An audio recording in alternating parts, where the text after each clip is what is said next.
আজ একটা দারুণ ঘটনা ঘটেছে, সেটা তোমরা পরেই বুঝতে পারবে। 3 ঘন্টা খোঁজার পর একটা হাঁস পেলাম, জাস্ট একটা। আর তার আশায় মুখে হাত দিয়ে আমার ভাই বসে রয়েছে, কখন সেটা হাতে পাবে। হাঁসের মাংস খুব একটা ফেভারিট না, তো আমার জন্য আলাদাভাবে চিকেন নেওয়া হয়েছিল। ওয়াও, কি স্টাইল, নিউ স্টাইলে।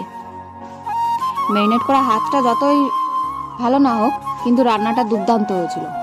বেগুন ভাজা, ওটাও আমার জন্য। অবশ্য সবাই খেয়েছিল। দেখো, মশাল জ্বালিয়ে দিয়েছে রীতিমতো। আগুন দেখে তো বুঝতেই পারছো বেগুনের অবস্থা কি হয়েছে।